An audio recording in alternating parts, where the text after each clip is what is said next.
अब हमने को दरबार में चले के बाद यहाँ गैला समंगल के बारी सुना बिकने के ना सुना देव मध्य महादेव महामुहिम महाधीश जगह के महादेव को जाला। अगर शिव नहीं होते तो सृष्टि नहीं रहता।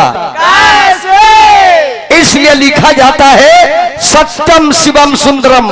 जहां सत्य है वहीं पर शिव है, और जहां शिव है उस जगह सुंदर है। शिव ही जीव है और जीव ही शिव है।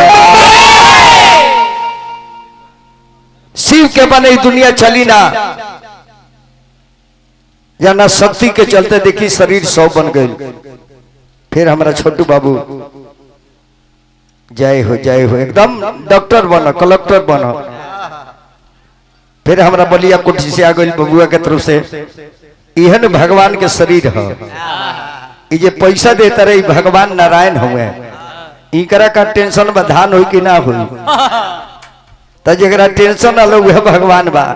ये मालिक टेंशन क्या लेना है, टेंशन का लेबे के बाद जब पेंशन दे देवे अलग कहीं बैठल बता टेंशन का लेबे के बाद ये होई कैसे हो कैसे हुई भेजले बाबू जानो रखले बाबू जानो और ना रखी तो वो जानो। तई जान ली शिव ही जीव है और जीव ही शिव है। शिव शक्ति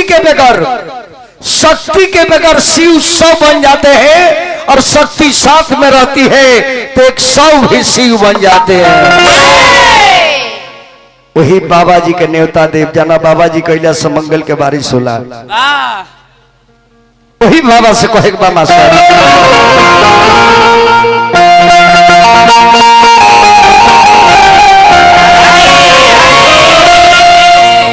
जय हो हर हर महादेव। कहा बोलो तो यादव जी के माध्यम से 1000 रुपया पुरस्कार, और वह हमारे गार्जियन बनी, धरोहर बनी, आदर्श बनी, वह के प्रणाम करो। और कितना सुंदर है टाइटल बाबे सकलदेव यादव। ऐसा टाइटल दुनिया में केहू के मिलबे न करी। यादव एक फुल फॉर्म जानता नहीं का होला। यादव य से यशोदा, द से देवकी, अव से वसुदेव जी।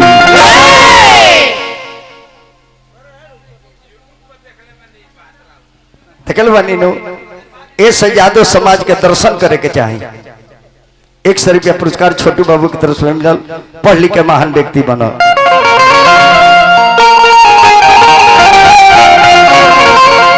हे गणनायक मंगलदायक जानता नहीं से कनिया नो वेद में लिखल बा कि यादवों के दर्शन करने से 100 जन्म का पाप दूर हो जाता है। हमार दर्शन करे लो तो दतुअनों के ठिकान ना लगी। ऐसे कि जे कर लिखल वो करे हम कहब जी, हमार नइखे लिखल तो बरियारी ना कहब। सत्येंद्र शर्मा जी के भी पुरस्कार दिल बनी। यादव जी के बार बार प्रणाम करो। तोहरो मिलल हो लेके धल हो। हे गणनायक मंगलदायक अरे वेद पुराण के ज्ञाता हमारा पाता अरे हमारा पाता बावे रौरबानी भगियों के विधाता हमारा पाता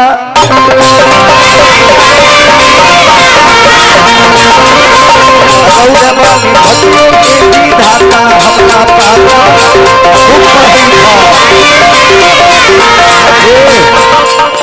छोटू बाबू की तरफ से पुरस्कार। हे गणनायक मंगलदायक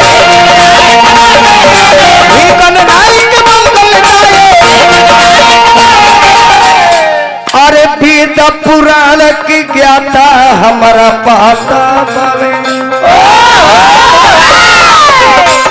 रौरबानी भगियों के विधाता हमारा पाता।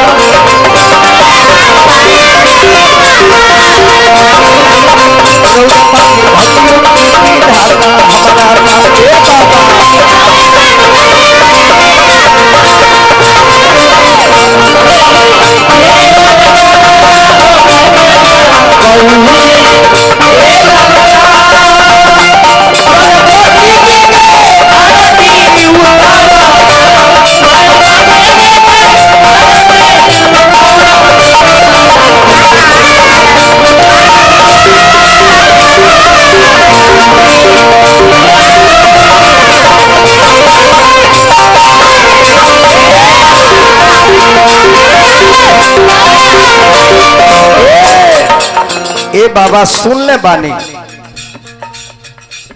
अभी अभी पुरस्कार छठी चंदन पान के पानी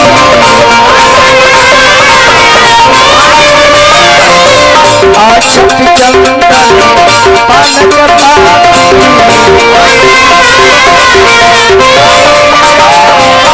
घिउआ के बाती जरेला दिन राती घिउआ के बाती जरेला दिन राती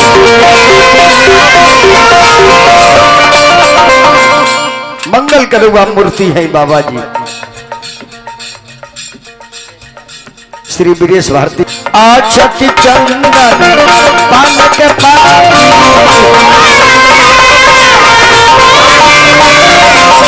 घिउआ के बाती जरेला दिन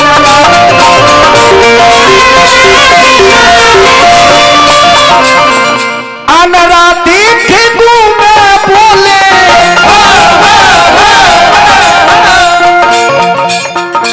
अनरा देखे घूमे बोले अनरा देखे घूमे बोले एगो लंगड़ो फानती खाता हमारा पाता रुआ पानी भगियों की विधाता हमारा पाता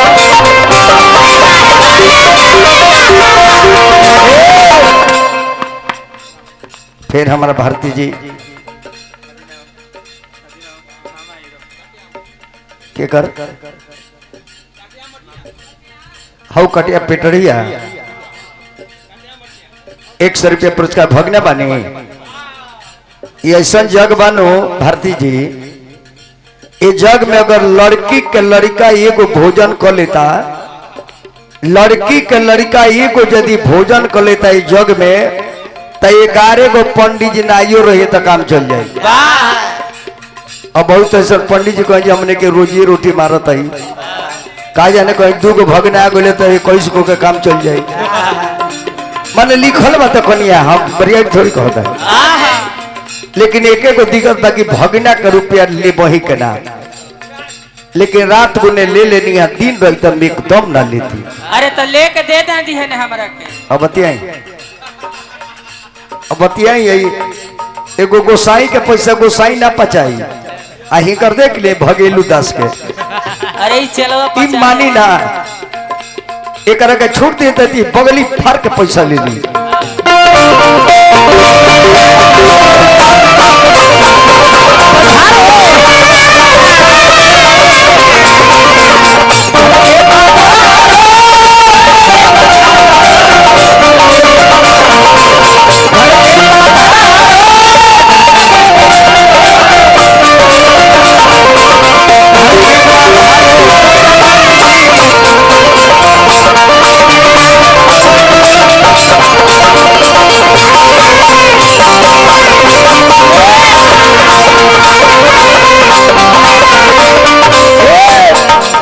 श्री राम भारती जी आ गई हजारों रुपया लेके आ गई भगवान के खूब आनंदमय जीवन बितवाई हजारों हजार के स्नेह फुटकर कराई कराई के रुपया दे रहल बनी। माता गौरा पार्वती पिता महादेव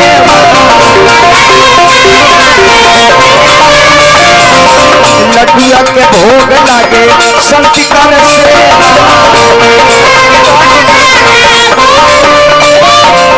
कोई विजेंद्र सभा के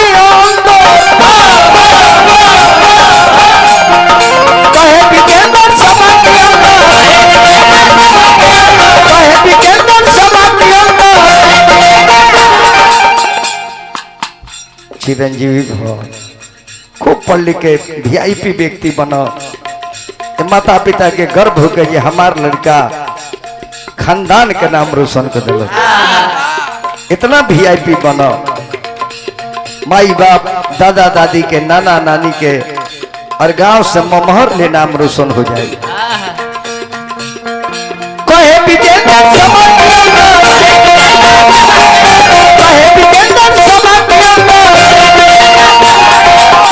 एगो हमरे ना बाबा, अरे सब कर खोली खाता हमरा पाता बावे,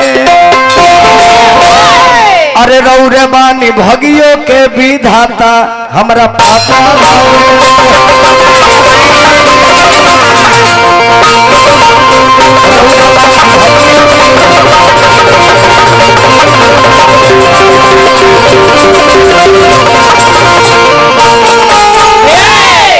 देखिए।